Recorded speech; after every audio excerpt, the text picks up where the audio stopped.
If by some happy chance you're fortunate enough to while away some evening hours with a woman of a certain age, and when I say certain age, I mean 35 and under, there is a possibility that at some point during your whisperings of sweet nothings, there will come forth from your amour, quite suddenly and out of the blue, a stern-eyed and serious utterance of the P word. What is the P word, I hear you asking? The P word is patriarchy. And if, by some miracle, you don't hop out of your seat there and then, flee the vegan restaurant for the hills, I suggest strapping in for the ride, as you are given the familiar lecture about all the wrongs of mankind, an agonising intersection of identity politics, grievance culture, and unending and systemic oppression. Some, and I emphasise only some, young women, you see, are taught from an early age that everything which goes wrong in life is somehow someone else's fault. And when I say someone else's fault, I mean some man's fault. They have been well trained and versed from a young age, all through education camp, to keep a keen eye out for this cruel, crossing and invidious patriarchy, created to deprive them from opportunity and fulfilment. Not being a sociologist myself, I will leave the scientific explanations to another of superior learning. But as far as I can gather, almost everything that irks some young women nowadays can always be found in time to be the fault of some young man. His patriarchal scheming and his unending desire to stamp glass ceiling after glass ceiling upon her troubled head. The better schooled raised some interesting facts about the deleterious effect on societal cohesion as a whole, caused by the historical exclusion of women in all areas of life. From town planning, crash test dummies to modern healthcare, all designed by men, for men. These are entirely valid points and would land strongly, I imagine, if they weren't separated out from the intersected, identitarian, woke soup of man-blaming, which constitutes modern feminism.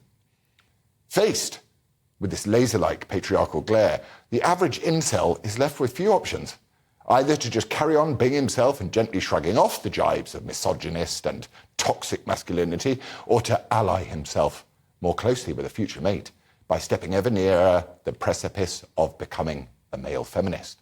Or just go the whole hog, chop off his crown jewels, symbols of male oppression, lob on a mini dress, and give up on manhood altogether. Which is strange, especially given that this latest iteration of feminism, in many cases, seems to struggle more than the previous ones to define what a woman actually is. As was witnessed this week in Hollywood, in a television studio for all to see, the deeply regressive display of years long past. A woman sinking to her knees before a man in a desperate attempt to appease the ever-powerful patriarchy. It's interesting because I look at someone like you and I can't imagine anybody disliking you. Oh, please. Do you want to know, ironically, who dislikes me the most sometimes? Who? Myself. Oh, me too. Oh. But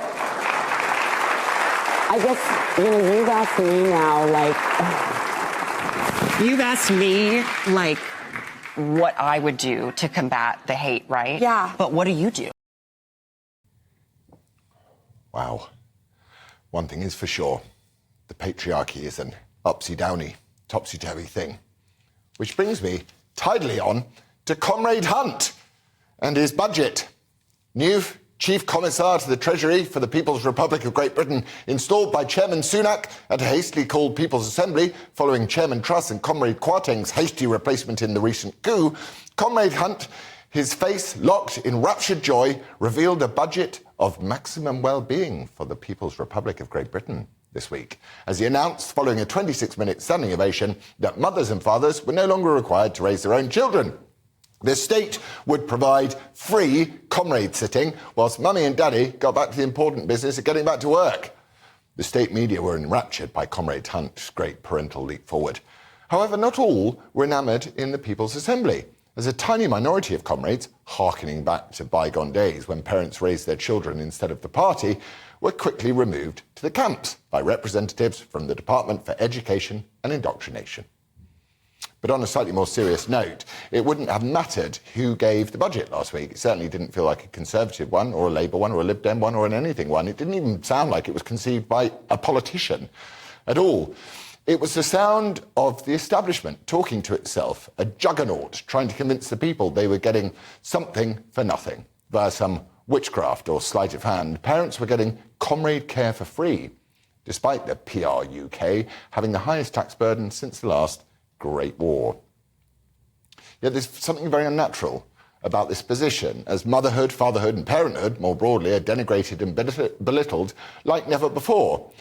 The clock begins to tick for some women of a certain age, scowling at the patriarchal unfairness of it all as birth rates plummet and the population cannot, or will not, replace itself.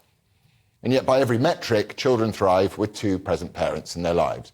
But our collective narcissism in the defiance of patriarchal oppression leaves us subdued and unsure as to the benefits of our only purpose in existence, all the while the regime taxes us towards work rather than incentivizing us towards building and raising a family. Organic societal progress is a wonderful thing, but forced progressivism is not. The idea that masculinity is in some way toxic and in need of being constantly called out makes the weakest, deviant and most toxic of men turn our backs on a unique identity only to exchange it for some estrogen injections, a boob job and a miniskirt, whilst the standard dads of yesteryear are mocked and derided by women who know much better.